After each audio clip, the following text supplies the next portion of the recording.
لقاء بورتو وبرشلونة الذي شهد انتصار برشلونة بهدف دون مقابل، وقد تحدثنا مارسيل عن تحسن نتائج برشلونة رغم إصابة ليفاندوفسكي في بداية المباراة.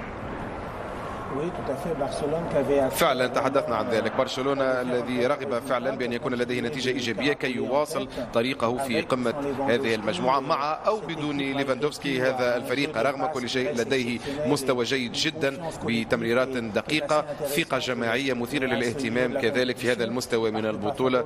ربما لم يكونوا مفضلين لكنهم أبرزوا أشياء إيجابية ويتمكنون من التصرف في المباريات بشكل إيجابي. مباريات معقدة جدا. إذا تهانينا فعلا لبرشلونة الذي سجل قبل نهاية الشوط بقليل، هذا مكنهم من الحصول على 3 نقاط بأقل مجهود ممكن. سجل إذن فيران توريس بصناعة من غوندوغان اللاعب السابق وبطل تشامبيونز ليج مع فريق مانشستر سيتي، وكلا اللاعبين جاء لبرشلونة من مانشستر سيتي سواء فيران توريس أو غوندوغان، بينما هنا جافي تلقى البطاقة الحمراء في الدقيقة 93. الآن إلى السيد تشافي هرنانديز مدرب فريق برشلونة متحدثا بعد هذا الانتصار في ملعب بورتو. تغيير ليفاندوفسكي أثر كثيرا، كيف ترى ذلك؟ تعرض لكدمة في الكاحل، تحدثنا إلى الطبيب وقال بأنها كدمة قوية جدا، سنرى إذا تعافى الجميع من أجل مباراة الأحد. وما الذي حدث مع لامين جمال؟ كنتم تنتظرون لربما 5 دقائق حتى يدخل.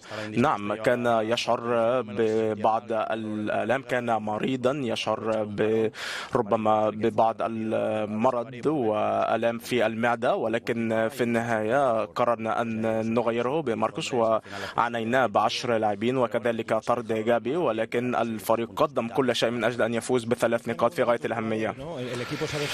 الفريق يعرف كيف يلعب وعندما ينفذ الخطة، وتعرفون كيف تنافسون وأيضا تعانون. هذا أيضا ما حدث في الموسم الماضي، الجميع كان يجتهد ويقدم تضحيات كبيرة والفريق قدم الكثير من الجهد اليوم. ربما علينا أن نتحسن في الأداء، ولكن هذه هي دوري الأبطال وفي ملعب بورتو وملعب صعب جدا و3 نقاط من ذهب. 6 نقاط علامة كاملة إذن لبرشلونة. نبقى مع المجموعة. برشلونة يبحث عن فوز خارج الأرض. الموسم اللي فات ما أنصفوش الفوز، ولكن فوز مهم جدا انه يضمن به ال3 نقاط المباراة يا محمد. ولكن الخبر السيء هو إصابة ليفاندوفسكي اللي لا يعوض. ذاتها ننتقل لما حدث في لقاء أنتورب وشختار الذي شهد 5 أهداف في مباراة كثيرة التقلبات غريبة الأطوار، شهدت 5 أهداف واحد. هدف أول لفريق أنتورب في بداية المباراة، قدر أنه يفاجئ به فريق شختار عن طريق بالكويشا،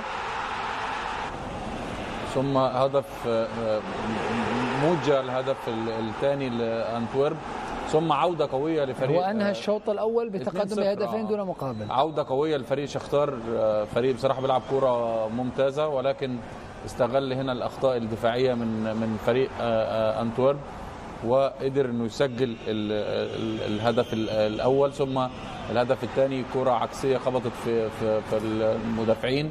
كاس الذي حقق انتصارا كبيرا على فريق باريس سان جيرمان، والذي للمرة الأولى منذ خسارته التاريخية أمام برشلونة عام 2017 عندما كان آنذاك أنريكي مدربا لبرشلونة يتلقى 3 أهداف أو أكثر في مباراة واحدة في الشامبيونز ليج. أبدأ معك كابتن حاتم بالحديث عن الكبير والكبير جدا لفريق نيوكاسل على مستوى النتيجة، على مستوى الأداء، وعلى مستوى قيمة وأهمية الفوز في مجموعة الموت على باريس سان جيرمان. مباراة مهمة حقيقة على المستوى المعنوي وكذلك على المستوى ما متبقي بالنسبة لنيوكاسل مباريات تشامبيونز ليج، وكذلك استغلال أرض والجمهور لتحقيق 3 نقاط.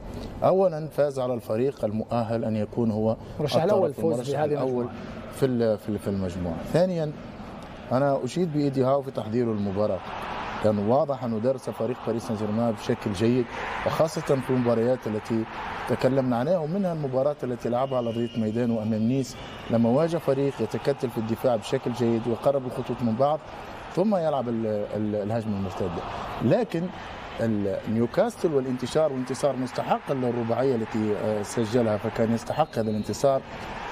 قابله من الطرف الثاني أنه أريكي لعب بحقيقة بطريقة لعب فيها كثير من عدم احترام نيوكاسل، بمعنى أنه درس يمكن كل شيء ولم يدرس أنه فريق نيوكاسل قادر أن يلعب بالكونتر اتاك، لديه لاعبين يتميزون بالمهارة وكذلك بالسرعة، لديهم إمكانيات بشكل جيد. الهدف الثالث يدل على ما قلنا عليه، الهدف الثالث الذي سجل بمعنى في التمرير، لما معنى قطع الكرة فريق نيوكاسل والتمرير ما بين الخطوط لا يوجد ولا لاعب بمعنى على القيام بالضغط. يعني هذا هدف جميل، هذا الهدف الرابع عشان سجل الهدف، وهذا كذلك يعطيك انه على مستوى وسط الميدان غير لاعبين لاعب بلاعب، فيتينا مكان يوغارتي وكذلك براكولا مكان كولومواني، ولم يغير من طريقه اللعب.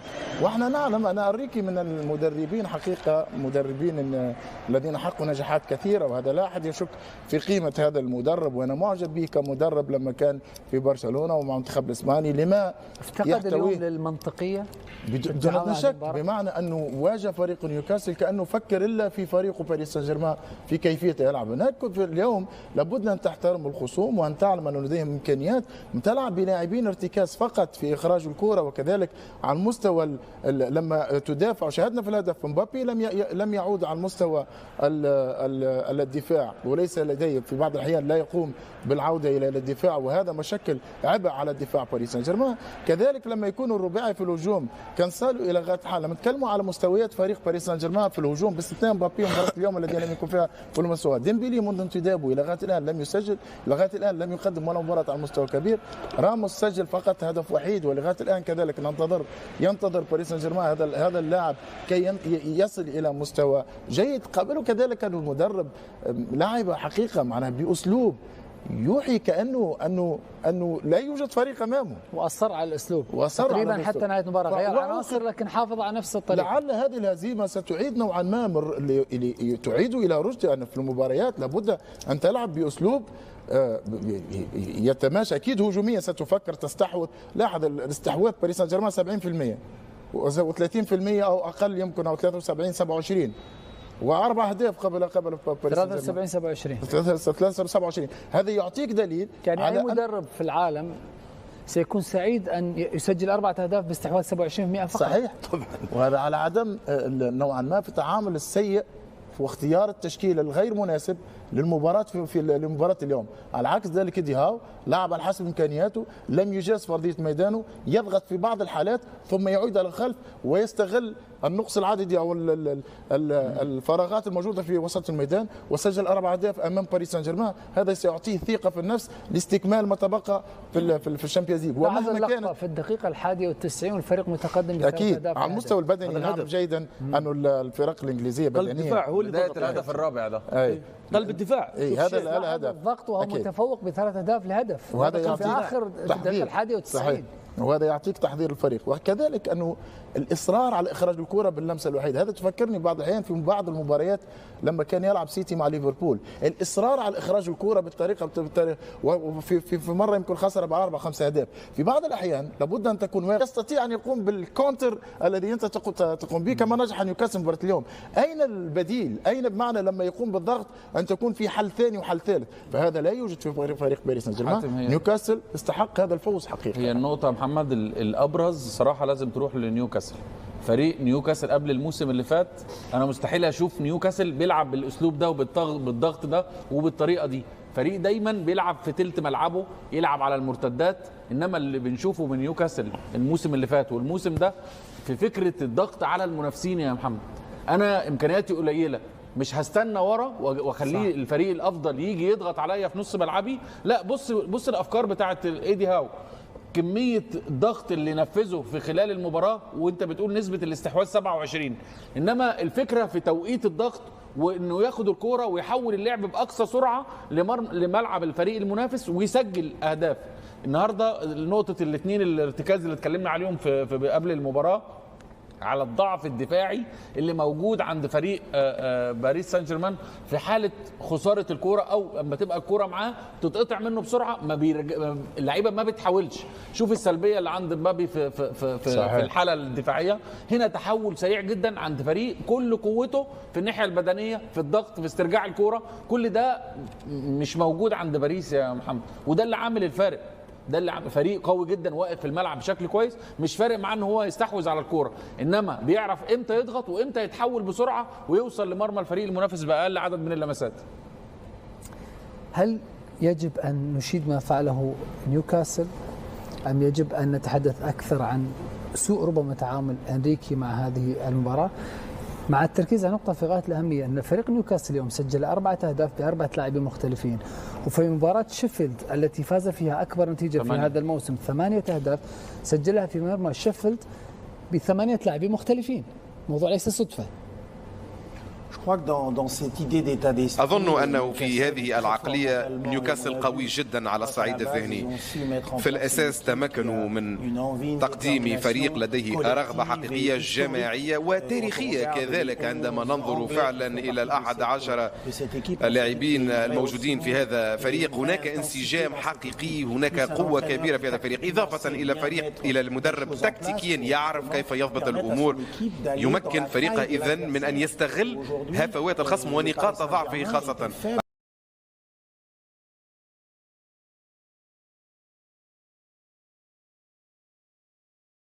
جوهرة بالميراس على رادار برشلونة. أكدت صحيفة موندو ديبورتيفو الإسبانية أن البرازيلي ميسينهو بالميراس على رادار برشلونة، حيث حاز اللعب على إعجاب وحب ديكو كثيرا. في الصيف الماضي باريس قدم عرضا ضخما من أجل صاحب 16 عاما، ولكن اللاعب لا يفكر سوى في مواصلة النمو مع فريقه من أجل تحقيق حلمه بالانضمام إلى برشلونة والسير على خطى قدوته ليونيل ميسي، كما ذكر ذلك في مقابلة سابقة. رئيس أتلتيكو مدريد يرد على جواو فيليكس. رد إنريكي سيروزو رئيس أتلتيكو مدريد على جواو فيليكس لاعب برشلونة المعار من الروخ بلانكوس، والذي أكد رغبته في البقاء مع البرسا. وقال رئيس أتلتيكو: جواو فيليكس حر فيما يقول، ولكن